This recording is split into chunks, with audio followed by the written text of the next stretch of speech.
فرمایا بادل بھیج کے خوشخبریاں ہمیں سناتا ہے اس آنے والی رحمت کی جو پیچھے آ رہی ہوتی ہے. اللہ تعالیٰ نے اس آنے والی خوشخبریوں کی بشارت بنا کر علامہ اقبال کو بھیجا ہمارے درمیان. وہ مفکر، وہ دانشور، وہ فقیر، وہ اللہ کا ولی، وہ اللہ کا رازدار، جس کی زبان سے نکلنے والے الفاظ نکلی تو لب اقبال سے.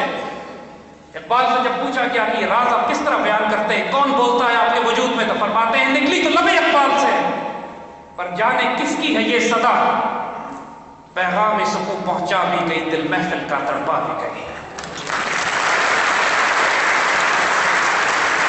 اللہ نے اس درویش کو بھیجا ہمارے درمیان فرقان بنا کر. اس وقت بھی اقبال کی مخالفت کرنے والے بدبخت موجود تھے، آج بھی موجود ہیں. اس وقت بھی ان کو کافر کہنے والے موجود تھے، آج بھی موجود ہیں. اس وقت بھی قائد اعظم کو کافر اعظم کہنے والے موجود تھے، آج بھی موجود ہیں. لیکن اللہ نے فرقان بنا دیا تھا اس بات کو کہ جو ان کا ساتھ دے گا نوازا چلا جائے گا، جو ان کی مخالفت کرے گا روک دیا جائے گا. آج کوئی ابوالکلام آزاد کے نام عزت سے نہیں لیتا کہ وہ کانگریسی مولوی تھا. آج کوئی ان تمام مولویوں کا نام نہیں لیتا جن کو کافر اعظم اور اقبال کو کفر کے فتوے لگاتے تھے. اور اللہ نے اقبال اور قائد اعظم کو عزت دی اور ان کے ساتھیوں کو عزت دی جنہوں نے پاکستان بنایا، اللہ کے حکم کی تعمیل کی.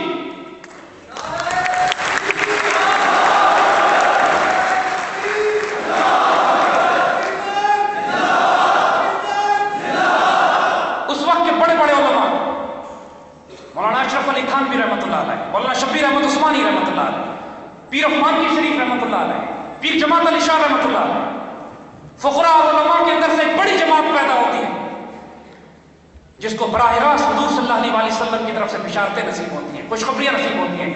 یہی لاہور میں علامہ شبیر احمد عثمانی جنہوں نے قائد اعظم کی نماز جنازہ پڑھائی، جن کا تعلق خود اس وقت اس علماء کی جماعت سے شروع میں تھا جو مخالفت کرتے تھے قائد اعظم کی، لیکن پھر اچانک قائد اعظم کے حق میں آ گئے، اپنا جان مال قربان کر دیا قائد اعظم کے حق میں ان بڑے بڑے علماء نے.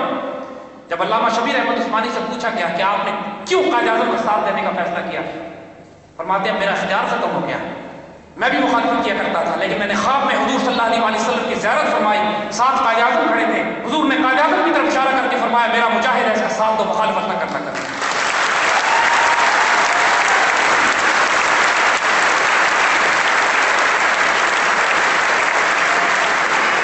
پاکستان جس کی روحانی ڈائمنشن اتنی حیرت انگیز ہے، اس کی روحانی ڈائمنشن اتنی حیرت انگیز ہے کہ اس پاکستان کو بنانے والا ہر فرد براہ راست سایہ خدائے ذوالجلال اور حضور صلی اللہ علیہ وسلم کے براہ راست فیض لے رہا تھا اس پاکستان کو بنانے کے لیے.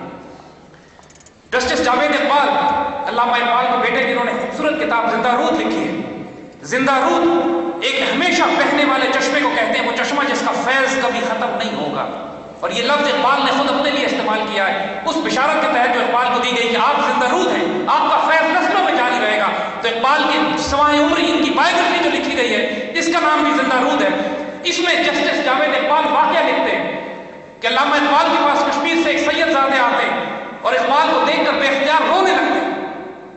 اقبال سمجھے کہ ضرورت مند ہے، کچھ پیسے نکال کے دینا چاہے تو انہوں نے کہا نہیں میں ضرورت مند نہیں ہوں، لیکن اپنے خواب کے سچا ہونے پر روتا ہوں.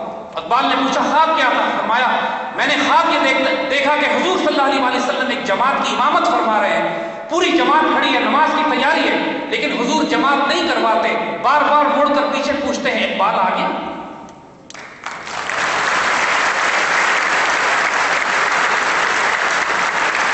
اور پھر کسی کو بھیجا جاتا ہے، اقبال کو لے کر آتے ہیں اور خود حضور اقبال کو اپنے ساتھ سیدھے ہاتھ پر کھڑا کرتے ہیں اور اس کے بعد جماعت شروع ہوتی ہے. میں نے علماء سے پوچھا، علماء نے کہا لاہور میں ایک بزرگ اقبال کے نام سے جاؤ ملو، شاید وہی ہوں. جب میں نے آپ کی شکل دیکھی تو پہچان لیا کہ آپ وہی ہیں جن کو خواب میں مجھے دکھایا گیا تھا. اس بات کا، اس واقعے کا، اس روحانی ڈائمنشن کا حوالہ جسٹس جاوید اقبال کی کتاب زندہ رود میں دیکھ لیجیے گا. اور بھی اتنے سارے واقعات ہیں جو اس حیرت انگیز روحانی ڈائمنشن کو بتاتا ہے. یہ کوئی عجب اتفاق تو نہیں ہے کہ یہ پاکستان رمضان المبارک کی 27 رات کو جمعۃ الوداع کے دن وجود میں لایا جاتا ہے. یہ کوئی عجب اتفاق تو نہیں ہے، یہ اتفاق تو نہیں ہے کہ یہ پاکستان جس کا نام تجویز کیا گیا پاکستان، جس کا لغوی لفظی ترجمہ جو بنتا ہے، ہم کو بچپن میں پڑھایا گیا تھا پہلا کلمہ طیب، طیب مانے پاک. پاک کا مطلب ہے طیب، یہ طیبہ. شہر علاقہ ٹیریٹری. لفظ پاکستان کا ڈائریکٹ عربک ٹرانسلیشن مدینہ طیبہ بنتا ہے.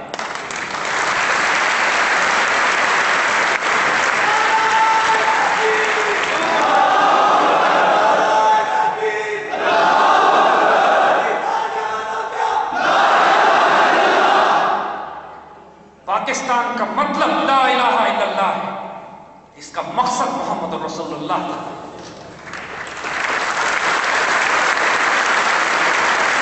ہمارے بڑوں نے یہ پاکستان بنایا تھا لا الہ الا اللہ پر. اللہ کی قسم یہ واجب ہے ہمارے اوپر کہ اس کی تکمیل کریں محمد رسول اللہ کے اوپر. اور یہی مقصد ہے تکمیل پاکستان کا.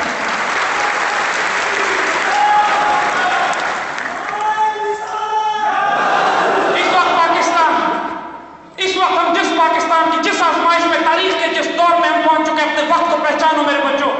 You have reached a critical time in history, the time when you have three destinies awaiting for you.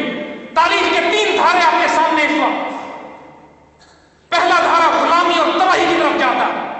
Pakistan کو توڑ توڑ کے حصے بخرے کرنے کی سازشیں تیار کر لی گئی ہیں. جو نیو کون گیم 21st سینچری کے لیے جس میں ایک 4th جنریشن وار پاکستان پر مسلط کی گئی ہے, جس کے نتیجے میں پاکستان پر قہر برپا کر کے ناپاک کرپٹ حکمران مسلط کر کے اکنامک کولیپس لا کے دہشت گردی کے ذریعے پاکستان کے عوام کو قومیت و انسانیت میں تقسیم کر کے پاکستان کو یوگوسلاویا کی طرح توڑ کر چھوٹے چھوٹے ملکوں میں تقسیم کر دینا ہے. یہ ان کا پلان ہے, کبھی نہیں ہوگا انشاءاللہ. مگر یہ فتنہ ایک آزمائش ہمارے سروں پہ مسلط کر دی گئی ہے اس وقت. دوسرا ہمارے سامنے یہ ہے کہ پاکستان کا جغرافیہ تو محفوظ رہے لیکن ہماری شناخت اسلام کے طور پر مٹا دی جائے. ہماری آئیڈیالوجی, ہماری آئیڈینٹی, ہماری عزت, ہماری وقار, ہماری غیرت کے سودے کر دی جائیں کیری شوگر بلز کے ذریعے. پاکستان کو ایک بے شرم, ایک بغیرت ملک بنا دیا جائے جس کی اپنی کوئی آئیڈیالوجی ہے نہ کوئی آئیڈینٹی ہے. ایک سلیو لیبر کے طور پر 18 کروڑ مسلمان غلاموں کے طور پر ان کی نوکری کیا کریں گے. یہ دوسری تقدیر ہے جو ہماری لکھنا چاہتے ہیں. یہ بھی نہیں ہوگا کبھی انشاءاللہ. اور تیسری تقدیر جو اللہ نے لکھ دی آپ کے لیے, تیسری تقدیر اتنی حیرت انگیز ہے کہ جس سے یہ دہشت زدہ ہو گئے. ان کی ذہنیت ہے کہ جب ان کو معلوم ہوتا ہے کہ جب فرعون کو یہ معلوم ہوتا ہے کہ ایک بچہ پیدا ہوتا ہے جو تمہارے نظام کے لیے خطرہ بنے گا, تمہارے نظام کو تبدیل کر دے گا, تمہارے economic, social, political, judicial system کو تبدیل کر دے گا, تمہاری اسٹیبلشمنٹ کو تبدیل کر دے گا, تو اسے ایک بچے کی خاطر نہیں لاکھوں بچے قتل کراتے ہیں. لیکن اللہ نے جس بچے کو پیدا کرنا ہوتا ہے فرعون کی ناک کے نیچے موسیٰ زندہ ہوتے ہیں, پیدا ہوتے ہیں, تربیت ہوتی ہے.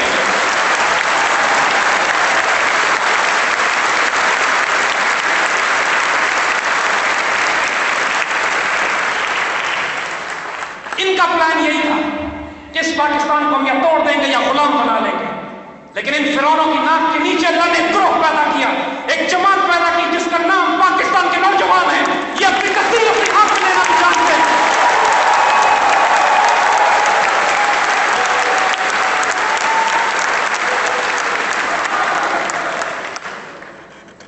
We will live with dignity. We have decided now. We will live with honor. We have made our minds to this. We will pay any price for it. We are willing to live and die for it. Pakistan will be the Pakistan our founding fathers wanted to make this. ہمارے بڑے جس پاکستان کو بنانا چاہتے تھے, امت مسلمہ کی آبرو کا مرکز, جہاں ایک ہو کے مسلم حرم کی پاسبانی کے لیے نیل کے ساحل سے لے کر تابخا کے کاشغر, سینٹرل ایشیا سے افریقہ تک one united Muslim bloc, united states of Islam انشاءاللہ.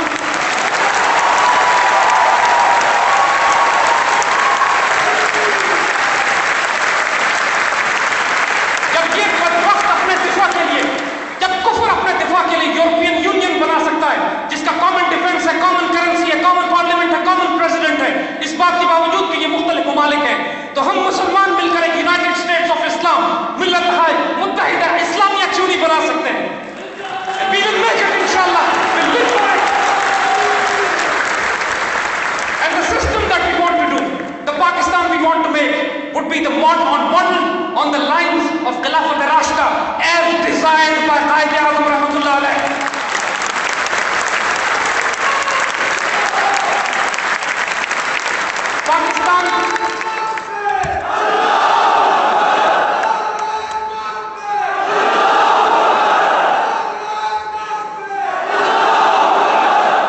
We have taken enough nonsense from these politicians. We have taken enough nonsense from this corrupt economic system based on riba, sood. اس ناپاک نظام کو ہم قبول نہیں کرتے ہیں. We reject it.